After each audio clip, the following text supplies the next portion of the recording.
Apa sih bedanya zakat, infak, dan sedekah? Meski sama-sama berbagi kebaikan, secara garis besar ketiganya memiliki perbedaan dari sifat hukumnya yang mendasarinya. Zakat hukumnya wajib atau fardu ain, infak hukumnya ada yang wajib, sunnah, bahkan haram. Dan sedekah hukumnya sunnah. Selanjutnya adalah definisi tentang ketiganya, yaitu zakat menurut bahasa adalah tumbuh, berkembang, atau bertambah. Kedua adalah harta infak berdasarkan bahasa, berasal dari kata anfaqo yang berarti mengeluarkan atau membelanjakan harta. Menurut terminologi syariat, infak berarti mengeluarkan sebagian harta atau penghasilan untuk suatu kepentingan. Ketiga, sedekah menurut bahasa diambil dari bahasa Arab. Sodakoh berasal dari kata sidik yang berarti kebenaran. Secara terminologi, sedekah berarti pemberian sukarela kepada orang lain, terutama kepada orang-orang yang lebih membutuhkan, yang tidak ditentukan jenis jumlahnya maupun waktunya. Sedekah tidak terbatas pada pemberian yang bersifat material saja, tapi juga dapat berupa jasa yang bermanfaat bagi orang lain. Salah satunya adalah tersenyum, seperti hadis tabassamuka fi wajhi ahika sodakotun. Senyummu itu di depan saudaramu adalah sodakoh.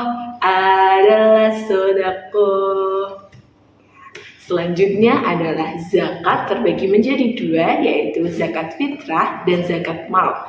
Zakat fitrah wajib dibayarkan oleh setiap muslim senilai 3,5 liter atau 0,5 kg bahan makanan pokok pada bulan suci Ramadan. Kedua adalah zakat mal yang memiliki arti zakat harta. Zakat ini dikeluarkan oleh seorang muslim terkait harta yang dimilikinya, seperti zakat pedagang, zakat penghasilan, zakat tabungan, zakat emas, dan jenis zakat seperti para penelayan dan lain sebagainya.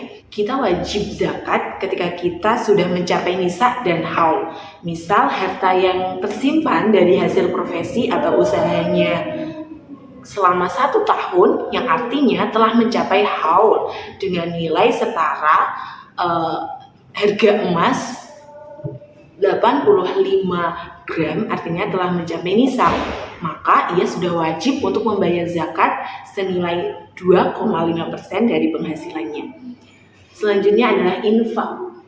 Infak adalah mengeluarkan harta atau perpindahan harta baik untuk kebaikan ataupun keburukan. Lalu, kok ada keburukan juga ya? Disebutkan contohnya dalam Al-Quran surah Al-Anfal ayat 36 yang artinya, sesungguhnya orang-orang kafir menafkahkan harta mereka untuk menghalangi orang dari jalan Allah.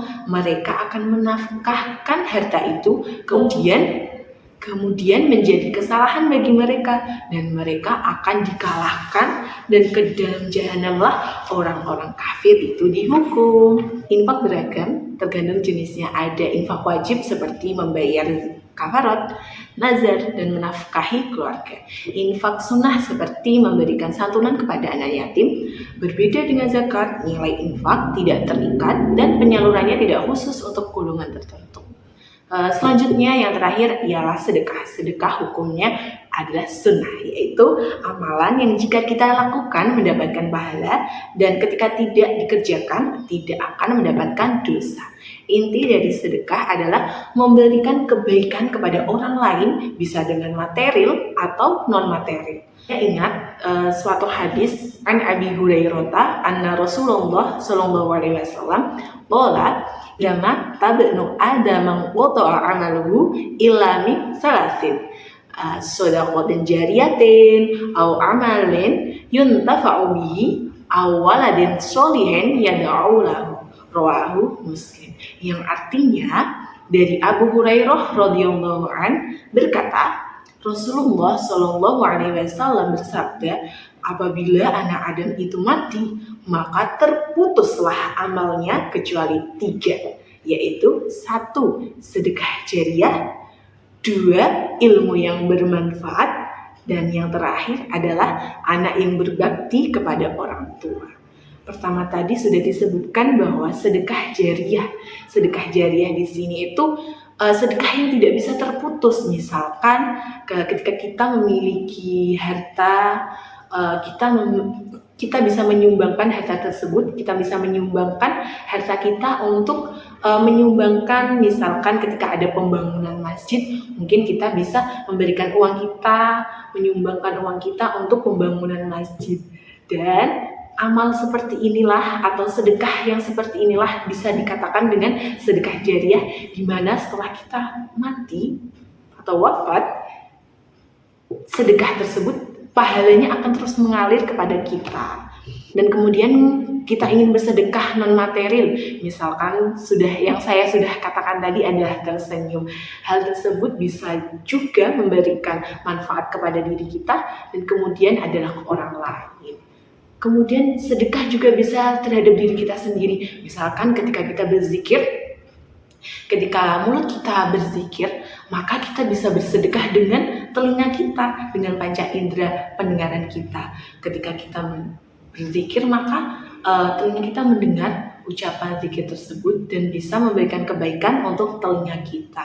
Itu juga bisa dikatakan sedekah. Jadi sedekah banyak sekali macamnya dan tidak terbatas. Terima kasih, semoga apa yang saya sampaikan kali ini bisa bermanfaat untuk kita semua. Terima kasih.